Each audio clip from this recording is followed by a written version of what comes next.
My wife was the principal dancer of a ballet troupe, but an accidental drowning left her in a vegetative state.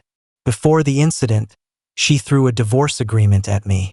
Because her first love had returned, I, the substitute, could leave. Everyone knew she despised me, yet I remained loyal. Even the one I've carefully taken care of for 3 years calls out her lover's name in her coma. I let out a cold laugh. Those who betray should witness themselves descending into hell. Ding! Story Shots reminds you to click the subscribe button at the bottom right corner to read the full novel. Dad, when will Mom wake up? My just 4-year-old daughter, Helen Sanders, pouted and asked me. I shot a fierce look at my wife lying there and replied coldly, after Helen finishes her dance class, Mom will wake up. At that moment, my mother-in-law, Danielle Ladner, suddenly barged into the room. She was a shrewd and strong-willed woman. After my father-in-law passed away, she had been in control of the Sanders group, and Alice Sanders was her only daughter. She looked down on my background and had never treated me kindly. When Alice had threatened to take her own life, she finally agreed to our marriage, and I became the son-in-law of the Sanders family. Helen, why are you here again?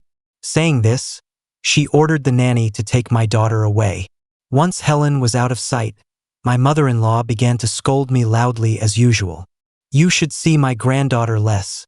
Helen has been corrupted by you, a country bumpkin. Do you really think that by climbing onto the Sanders family tree, you've made it big? My daughter's misfortune is tied to you. If it weren't for your divorce drama, my daughter wouldn't have been so upset that she drove into the river. This is all you're doing. Considering how well you've taken care of my daughter, keeping you in the Sanders family is just pity. After all, you can't even support yourself outside. I looked at my mother-in-law who was incessantly berating me, thinking back to the past. I was the first among my medical school cohort to step into the operating room and perform a craniotomy on a patient. The hospital director publicly recognized my bright future at an awards ceremony. It was all because my wife said, "Honey, I want to eat your cooking every day." When it came to career and family, I chose family without hesitation. I put down the scalpel and picked up the cooking spoon. My wife was picky about food, often drinking to the point of gastric bleeding, and the ballet troupe had irregular performances, leaving her constantly on the go. I felt sorry for her, so I studied to become a nutritionist and devoted myself to being a stay-at-home husband. But in my mother-in-law's eyes, this only solidified the label of a man living off a woman. Mom, don't get worked up. It's not good for your health. Please drink some water to calm down. I pretended to be respectful as I handed her a glass of water, but it was laced with something. Seeing her gulp it down in one go, I slowly spoke. Mom, Dr. Haslam said Alice is recovering well and will wake up soon. Really? My mother-in-law excitedly rushed to the bedside, caressing my wife's face. I'll go to the temple to burn incense and repay my vows right now. You better not take this chance to go see Helen. Mom, don't worry. I'll stay by Alice's side and won't go anywhere. I wore a gloomy expression, thinking she should take Helen and disappear from my sight entirely. After my mother-in-law left, I, as usual, washed my wife's body. After 3 years of my meticulous care, Alice still looked like a sleeping beauty. We had been together for 10 years. In the first 6 years, Alice almost obsessively depended on me. Every day, she whispered in my ear how much she loved me, often waking up crying in dreams, begging me not to leave her. She even threatened her parents with suicide just to be with me. It was well known that Alice loved me deeply. In the 7th year, Alice, who had declared she wanted to be child-free for life, suddenly found out she was pregnant. I felt incredibly guilty, thinking it was my fault for not taking proper precautions. After that, her temperament changed drastically. I thought she was experiencing pregnancy depression. Because of this child, Alice had to give up the ballet stage she loved the most.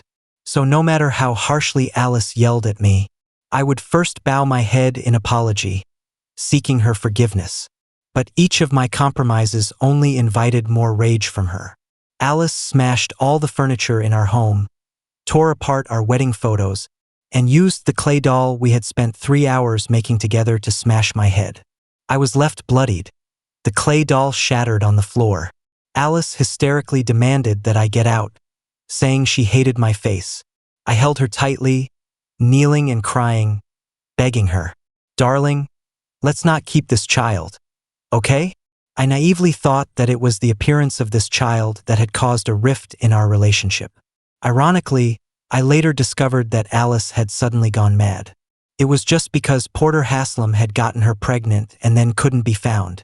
She hated my face so much because I resembled Porter by 80%.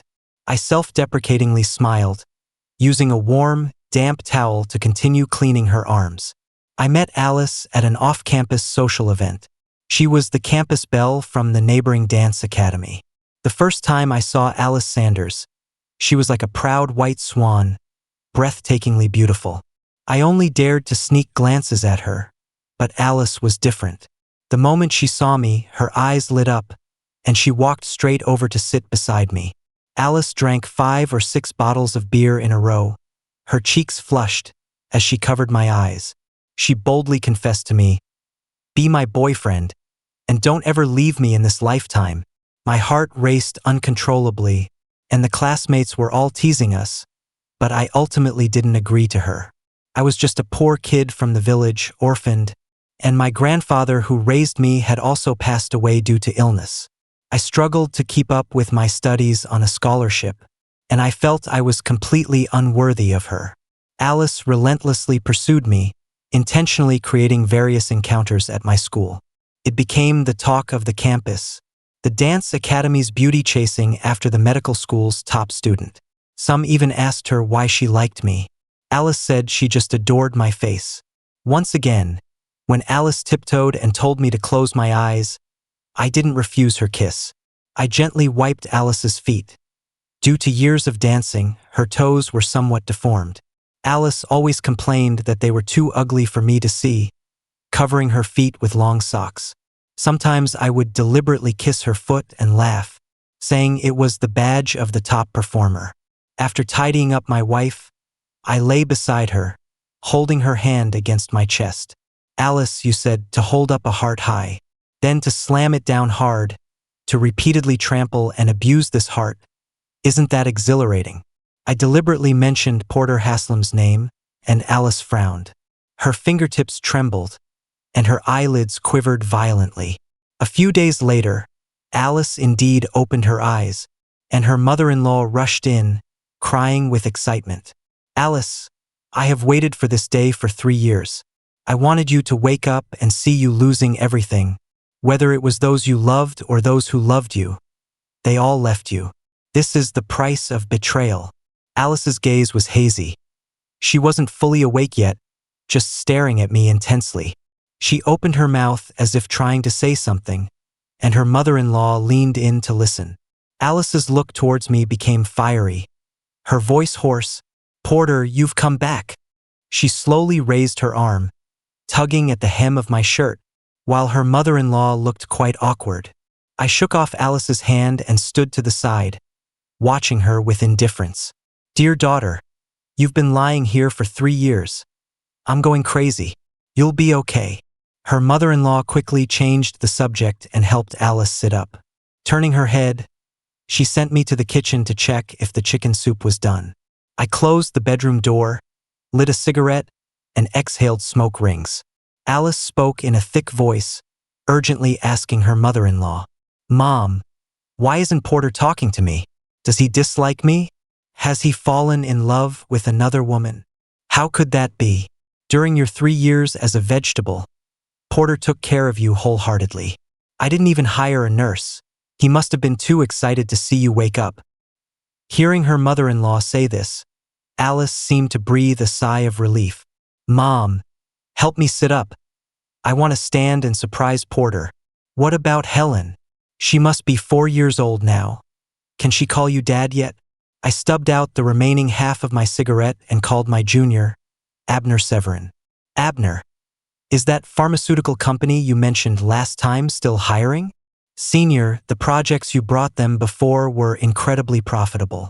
Their boss has asked me several times to act as an intermediary to invite you to be the vice president. Abner was very excited. You're finally willing to make a comeback. I'll organize a gathering tomorrow so we can talk in detail. I hung up the phone and walked back inside, almost bumping into Alice, who was holding onto the wall trying to learn to walk. She lit up when she saw me, smiling brightly as she said, "Porter, I'll be able to dance for you again soon." I leaned closer to Alice Sanders, lifting her chin with one hand. Alice frowned, looking at me with a hint of disdain. "Honey, when did you start smoking? It's suffocating." I was momentarily stunned, then coldly said, "Alice Sanders, let's get a divorce." Alice looked as if she had been struck by lightning, her tear-filled eyes wide as she stared at me. Her legs went weak, and she was about to collapse when my mother-in-law quickly supported her. My mother-in-law looked particularly angry and shouted at me furiously, "Alice just woke up. Are you trying to provoke her on purpose? Get out of here and stop being an eyesore." Alice looked devastated, anxiously saying, "Honey, is it because I nagged you about smoking? I won't say it again." Seeing that I ignored her, Alice cautiously spoke in a hoarse voice, "You must think I'm ugly and fat now.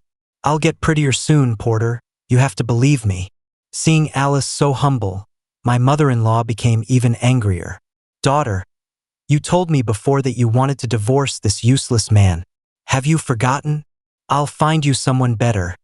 This soft man isn't worthy of you." Hearing these words, Alice looked shocked and confused. "Mom, what are you talking about? My relationship with my husband is great, and we have a child together." At the mention of the child, my mother-in-law's face darkened, and she lowered her head. Alice pleaded, "Honey, our daughter is only 4 years old. Let's not get a divorce for her sake. Okay?" I looked at her with indifference, sharply questioning, "Wife, you're using someone else's child to plead with me not to divorce you. Do you think I would agree?" At that moment, a clear child's voice rang out, "Mommy, Grandma said you woke up, and I'm bringing Daddy to see you now." Porter Haslam appeared with Helen Sanders in his arms. Alice's expression turned terrified as she collapsed onto the ground, sharply asking Helen, "Who do you say is your daddy?" Helen, feeling uneasy, tightened her grip around Porter's neck and whispered, "Grandma, didn't you say I have 2 daddies?" My mother-in-law's face looked very ugly, and Alice screamed and fainted. I looked at the man before me and felt a strange illusion. We did look quite alike, even sharing the same spot for a small mole on the tip of our noses. It was just that Porter Haslam's eyes were narrow and slanted, while I had big, bright eyes that didn't resemble his at all. No wonder my wife always instinctively covered my eyes when we were being intimate. In the living room, Porter mocked me, "Edwin Core, you're really something. You've managed to endure for 3 years. I truly admire you. I should thank your generosity. Thanks to your wife, I am where I am today." Porter Haslam became famous for his exhibition of nude paintings, and online he was praised as a rising star in the oil painting world. I casually replied, "No need to be polite. It will soon be yours." Porter didn't expect my response to be so bland and looked a bit surprised. "Aren't you madly in love with her? You're letting her go so easily." I scoffed at Porter. "I have no special hobby of taking care of other people's wives and children." Porter laughed derisively. "Haha, still, thanks for taking care of her these past few years. Now that I've achieved success, with a beautiful wife and daughter, it feels great." Seeing him so pleased with himself, I couldn't help but want to slap him. "I heard that the great painter Porter is still living off his work from 3 years ago. I wonder how much longer you can keep that up." I deliberately mocked him. Porter's face turned slightly red. "My muse is awake now, so of course, I'll shine in the art world again." He then teased, "You've seen my famous work. My favorite part is the red mole on the left breast of the nude model." Seeing my displeasure, he continued to provoke me. "I've touched every inch of her body. Those dancing long legs are the most beautiful, and I've kissed them countless times." Porter grew more and more manic, his eyes shining with excitement. But no matter how perfect a body is, it can't be called the most perfect artwork without some flaws. I burned a scar on her but with a cigarette, but actually, I intended to do it on her chest. Enough! I interrupted him. Just hearing his descriptions made me feel sick. Can't you handle it? Your good wife willingly posed for me. Every pose in my paintings is something we did in bed. Alice Sanders was originally mine. I heard that Alice was crazy about you before and even threatened to commit suicide for you? Porter squinted his eyes. Edwin Core, you marrying Alice Sanders was all thanks to me. To be honest, she only chose you because you look a bit like me. I patiently listened to him talk about a stranger rolling in bed with my wife. Do you think 10 years together is a long time? I've watched Alice grow up. I'm the one who made her a real woman. If it weren't for Alice thinking I had an accident and died, would you have had the chance to take advantage of the situation? If I didn't know the inside story, I would start to doubt that I was the mistress. Have you never thought about finding her all these years? Porter Haslam's eyes flashed with a hint of panic as he forced a calm explanation. I had an accident and lost my memory. As soon as I remembered, I immediately came to find Alice. I lit a cigarette. The tobacco was a bit harsh, but I was used to it. Raising an eyebrow with a cold smile, I said, Porter Haslam, during those years you disappeared, did you go in to operate a sewing machine? Porter Haslam looked terrified, his small eyes widening as he stared at me, cold sweat trickling down his forehead. I directly extinguished the cigarette and patted his shoulder. Don't worry, I'll keep it a secret. The next day, I had a good conversation with the president of the pharmaceutical company and secured a position as vice president, mainly responsible for market development. Although I had put down the scalpel over the years, I still worked part-time in the pharmaceutical industry. With my background as a medical student, I had quite a few connections, and just from commissions, I could earn several million a year. I mixed white wine and red wine, and soon I was tipsy, just as I was squatting over the hotel bathroom toilet, throwing up. I heard Porter Haslam's voice. It really was a narrow road for enemies. He was in the adjacent stall, nervously making a phone call.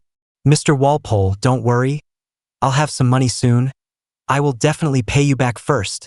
A menacing male voice came from the other end of the line. What are you gambling for if you don't have money? If you can't pay back, I'll have my men cut off your hands. Mr. Walpole, I beg you, please give me another month. My girlfriend's family is wealthy, and we're about to get our marriage certificate. Don't say 10 million. Even if it doubles, I can get it out right away. If I can't pay back by then, you can just cut off my hands and feet. Okay? Porter Haslam sounded particularly humble, pleading with the creditor on the phone. After hearing that the creditor agreed to give him a month, he let out a long sigh and left. My mind gradually cleared. It turned out that Porter Haslam owed more than one person, which made things much more interesting. In the following days, I stayed in the hotel and started working normally. The ballet principal who became a vegetable miraculously wakes up 3 years later became a trending topic. I looked at the message that popped up on my phone and returned to the Sanders family. I handed back the divorce agreement that Alice Sanders had given me 3 years ago. I said indifferently, I've signed it.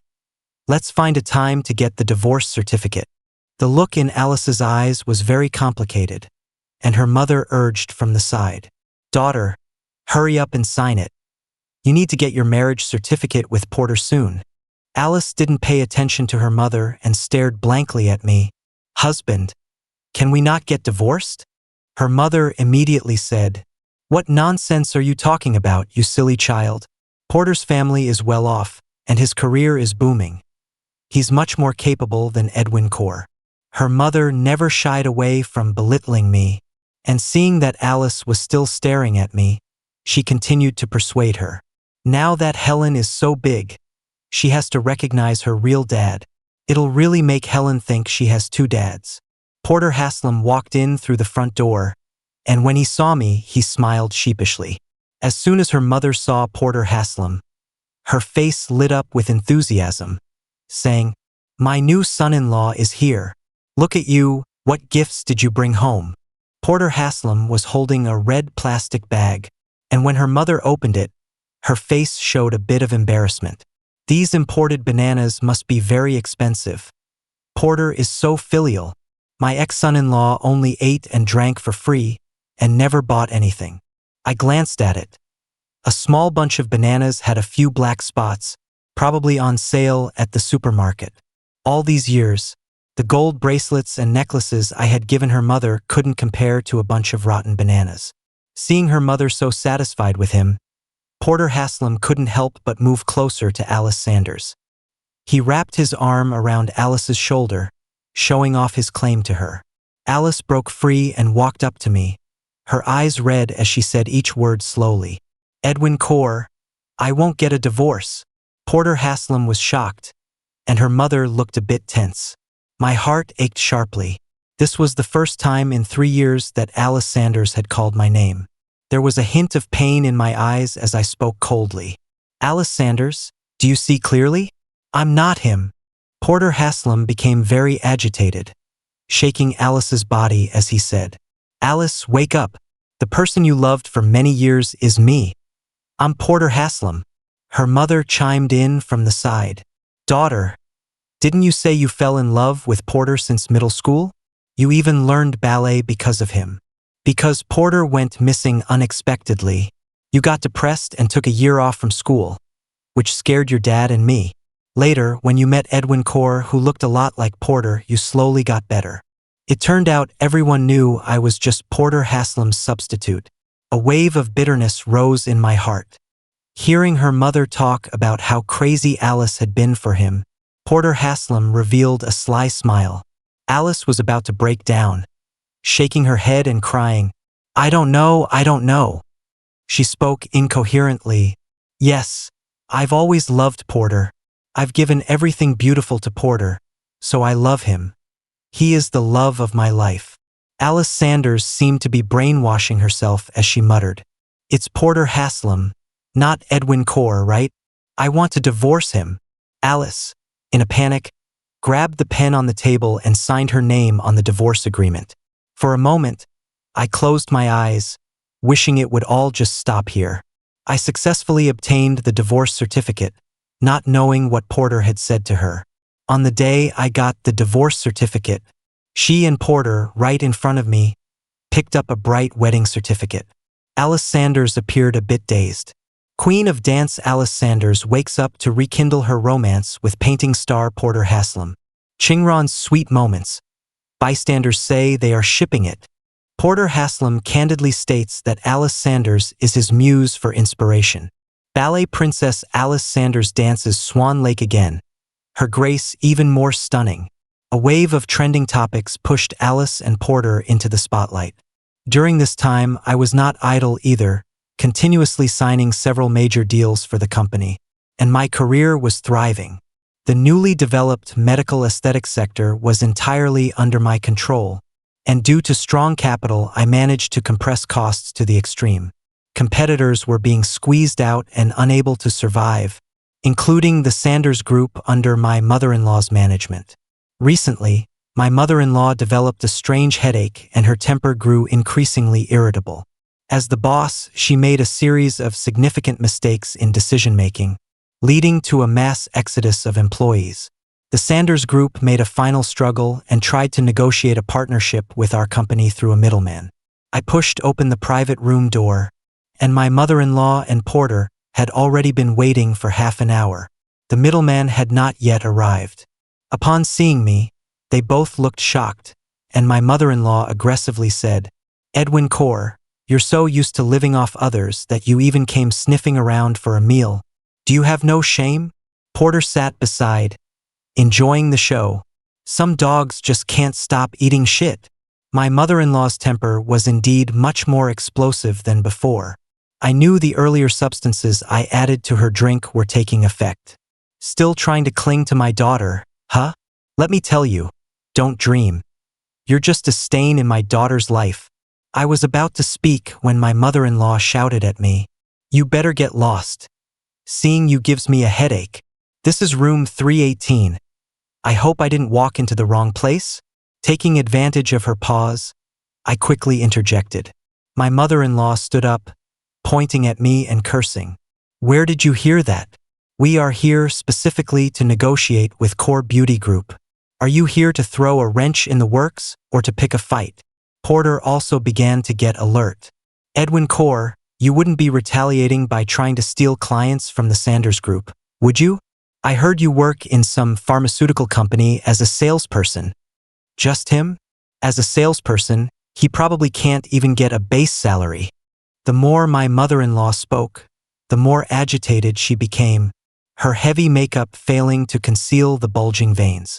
Uncultured bumpkin, you dare come to my territory to steal my clients? You better scram, or don't blame me for being rude. Just as she pushed me, the private room door opened, and the middleman Oliver walked in and said, Mrs. Ladner, I'm late. When the leader arrives, I'll punish myself with 3 drinks. What are you all doing? I had my back to Oliver, and the dim light in the room made him not recognize me. A waiter wanting tips. Porter reacted quickly, pulling out a few bills from his wallet and stuffing them into my hand, signaling me to leave. I didn't take the money. I turned around and sat down in the chair. My mother-in-law, impatient and furious, shouted, Edwin Core, what do you think you are? Don't push your luck. When Oliver saw it was me, his expression changed to panic, and he immediately bent down respectfully and said, Mr. Core, it's you. What? My mother-in-law and Porter exclaimed in unison. Oliver, with a dark face, angrily said, This is the boss of Core Beauty Group you've been trying to find at all costs. Perhaps too shocked, my mother-in-law's face turned pale. Porter hurriedly asked, Manager Green, is he really Mr. Core? Seeing that we were having an unpleasant scene, Oliver nodded silently. Porter glanced at my mother-in-law, who hadn't yet recovered from her shock, then at me, who was sitting calmly, gathering his courage to speak. Mr. Core is an old acquaintance of ours. Let me toast you first. Seeing that I didn't respond, the atmosphere became extremely awkward. Mr. Core, you have to save the Sanders Group, right? Don't you think so, Mom? Porter tugged at my mother-in-law's sleeve, and she raised her wine glass, glaring at me, reluctantly saying, Mr. Core, please, our Sanders Group still relies on you. Before she could finish, she suddenly rolled her eyes, foamed at the mouth, and collapsed on the ground, convulsing. I kindly called 120, but it was still too late. The doctor said it was sudden death caused by emotional stress.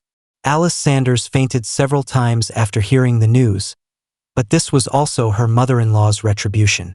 She had bullied and insulted me, and in order to find a good son-in-law for her daughter, she even hired a killer to try to kill me. She deserved to die. I had done a background check on the Sanders Group beforehand. My mother-in-law was worried that I would be cut off from the family and went to great lengths to guard against me. Yet she trusted the new son-in-law completely. Porter Haslam had misappropriated the operating funds and incurred gambling debts, and the Sanders Group had long since become a shell company. Once my mother-in-law died, Porter Haslam announced the closure of the Sanders Group, seizing the opportunity for me to buy it at a low price. Porter also made a bit of money from the Sanders family, but it was a drop in the bucket. His gambling debts were piling up, and in just 3 days he owed over $10 million. Alice Sanders had been calling me frantically lately, but I had blocked her number. I received a strange message in my SMS inbox. Edwin Core, let's meet before I die, I beg you. Arriving at the Sanders family villa, I had lived here for many years, taking care of every plant and tree myself. I heard sounds coming from the dance practice room, so I pushed the door open.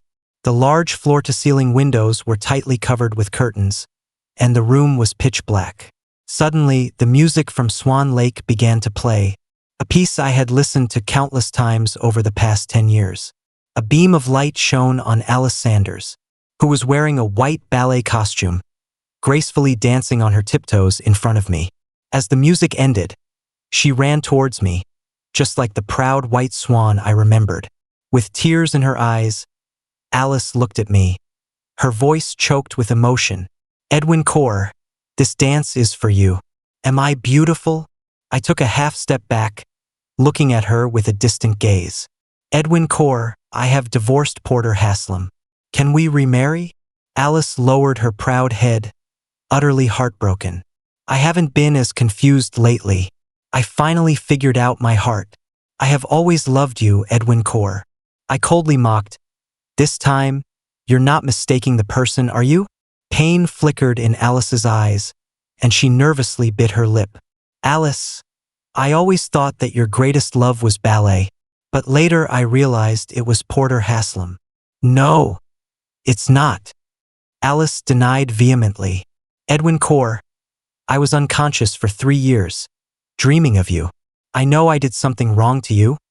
Can you forgive me this time? Alice Sanders, you say you love me, dreaming of me, but I heard you call Porter Haslam's name for 3 years. I'm sorry, but I can't forgive you. I replied decisively, leaving her no room for hope. Alice's big eyes were filled with tears, her face pale, as she cried out. I am also a victim. That scoundrel Porter Haslam deceived me, that beast. Recalling the past made Alice's emotions extremely agitated. He seduced me and violated me. He said he would take responsibility and be good to me for life. Alice sobbed softly. I was only around 10 years old. I didn't understand anything. I thought that was love. I was devoted to him. He made me hide it from my family and teachers, playing a series of forbidden games with him, but what was I? Just a little fish in his pond. What muse? All those sweet words were lies, all lies. Alice wiped her tears and laughed self-deprecatingly. That bastard Porter Haslam toyed with my feelings just to take more money from me. A few days ago, I organized some information on Porter Haslam and anonymously sent it to Alice. It included videos of Porter Haslam being convicted for molesting minors, engaging in group promiscuity, and repeatedly participating in large-scale gambling while being pursued by creditors. I realized after seeing a psychologist that Porter Haslam used the age difference of a superior to manipulate me, constantly brainwashing me. Whenever I was near him, I would go crazy, wanting to do anything to please him, as long as he wouldn't leave me. Alice suddenly took my hand, filled with regret. Edwin Core, it was only after meeting you that I stepped out of his world and saw a glimpse of my true self. Please don't despise me. I really love you. I shook her hand off, lit a cigarette, and said lightly, it doesn't matter anymore. Seeing my indifferent expression, Alice completely broke down, kneeling on the ground like a madwoman. She pleaded desperately, Edwin Core, I was wrong. Please give me another chance. I beg you to forgive me. Let's remarry, okay? Let's have a baby. Haven't you always wanted a child? My eyes were red from the smoke as I shouted. Alice Sanders, can't you understand human words? I can overlook your past entanglement with Porter Haslam, but I cannot accept your infidelity during marriage. We are impossible. Alice sat limply on the ground, her eyes lost. Suddenly, she was startled awake by a sudden ringing. She answered the phone, and Porter Haslam's threatening voice came through. Alice Sanders, listen carefully. If you want Helen Sanders to stay alive, you have 2 hours to deliver 30 million to me, or you'll die together. Alice Sanders was terrified and shouted angrily, Porter Haslam, you bastard. What do you want to do? Come on. Say hi to your mom. Through the phone, Helen Sanders' cries could be heard. Mom, Dad is so scary. Outskirts art studio. Let's meet there. Porter Haslam hung up after saying that. Alice Sanders frantically cried out, my mom is gone too. Helen is my only family left. I don't know what to do. She clung to my thigh, tears streaming down her face. Edwin Core, please help me. Just this once. I won't bother you again. Porter Haslam was even more deranged than I had imagined, and this day had finally come. The Sanders family had already been nearly wiped out by Porter Haslam, leaving them with less than 20 million in available funds. When we arrived at the art studio, Porter Haslam was holding the bound Helen Sanders in his arms, his eyes bloodshot. Porter Haslam gritted his teeth and said, "Edwin Core, what the hell are you doing here?" Seeing that Helen Sanders had already fainted, Alice Sanders screamed, "What have you done to my daughter, you beast?" Porter Haslam pressed a knife against Helen's neck, threatening, "Don't come any closer, or I'll kill her." Alice Sanders was so scared of this crazy man that she stood frozen in place, afraid to move. "Since Mr. Core is here, my daughter has called you Dad for 4 years. Shouldn't you give a big red envelope, Mr. Core?"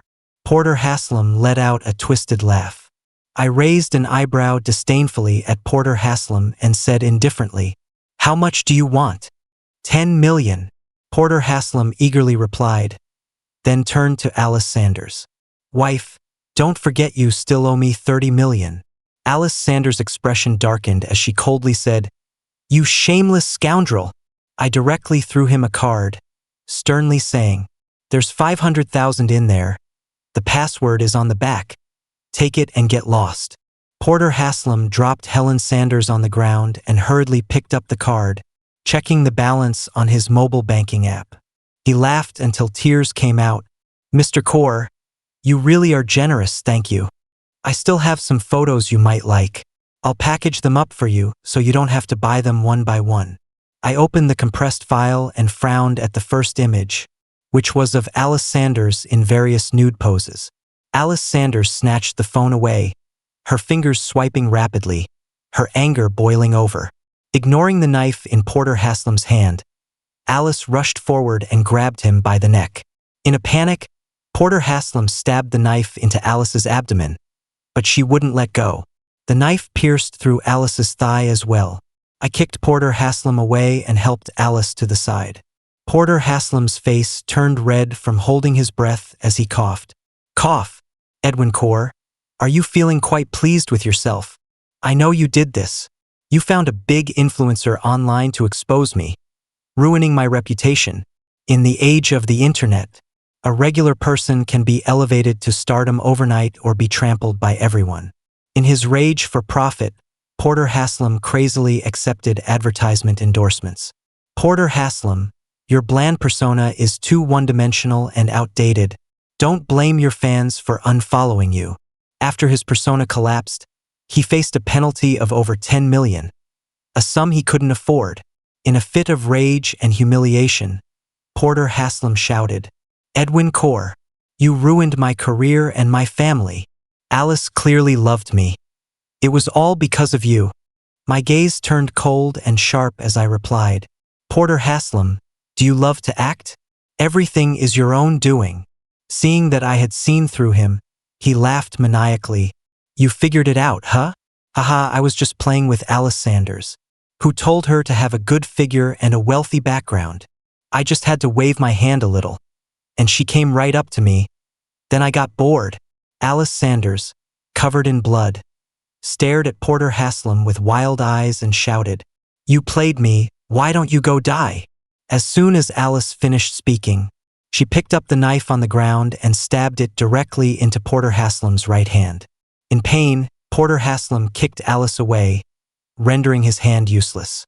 Seeing that it was almost over, I made a call, and soon several burly men entered from outside. They swiftly tied up Porter Haslam, and I grabbed the knife and approached him. Porter Haslam looked at me in terror, stuttering, "Edwin Core, what are you going to do?" "I'm going to turn you into the most perfect artwork. You must be looking forward to it, right?" I stepped on his left hand without hesitation and plunged the knife down, causing him to twist and scream in pain. I lifted his chin with the bloody tip of the knife, and Porter Haslam's face was a mix of tears and sweat. "Mr. Great Painter, I always feel like it's not perfect enough. May I ask what a perfect artwork is lacking?" "Edwin Core, you madman," Porter Haslam cursed defiantly. But when I pointed the knife at his left chest, right over his heart, Porter Haslam's expression changed, and he begged for mercy. "Mr. Core, I was wrong. I shouldn't have destroyed your family. Please spare me. I don't want to die." I applied a little pressure, and the sharp tip of the knife tore through his shirt. Porter Haslam was so terrified that he ended up wetting himself. He continued to cry and plead, "Mr. Core, I swear I won't do it again. I don't want the money anymore. Please let me go. I beg you." I completely ignored his voice and stabbed down hard. For a doctor, every organ in the human body is the most perfect piece of art. I stabbed Porter's body 10 times, leaving no fatal wounds. Of course, he wouldn't die. I looked at Porter Haslam, who was barely breathing in a pool of blood, and said expressionlessly, "Send him to Mr. Walpole, just a little gift." Hearing that name, Porter's twisted body struggled again. No wonder he was scared. Mr. Walpole was his creditor, with countless silent ways to end his life. As he was dragged out, Porter Haslam closed his eyes in despair. Alice Sanders lost too much blood and fainted. After the doctors worked hard to save her, her life was spared. But she would spend the rest of her life in a wheelchair. I sat by her hospital bed peeling an apple. Alice's lips were pale and cracked. Seeing her wake up, I slowly said, "Helen is dead." Porter Haslam gave her too many sleeping pills. Alice covered her mouth with both hands, suppressing her cries. I put down the peeled apple and turned to leave. As I reached the door, I heard Alice scream hysterically, "Edwin Core, don't leave me. You're all I have." Seeing that I didn't stop, her hoarse voice shouted, "If you take one more step, I'll die right in front of you." I paused for a moment, then walked out of the room and gently closed the door. I lit a cigarette outside the ward, and through the swirling smoke, I heard the nurse's frantic scream. "The patient in room 507 has committed suicide with a fruit knife. Hurry! The patient has no vital signs." Several nurses hurriedly pushed Alice's bed towards the emergency room. I saw Alice's hand hanging down from the bed. The area over her heart was stained red, blooming like a blood-colored rose on the white sheets. I don't know how long it was before a nurse came over to remind me, "Sir, smoking is not allowed in the hospital ward area." I blankly extinguished the half-smoked cigarette in my hand. I opened my phone to check the time, but a message popped up. "Edwin Core, I'm so happy. The last dance is for you." I turned off the screen and left without looking back.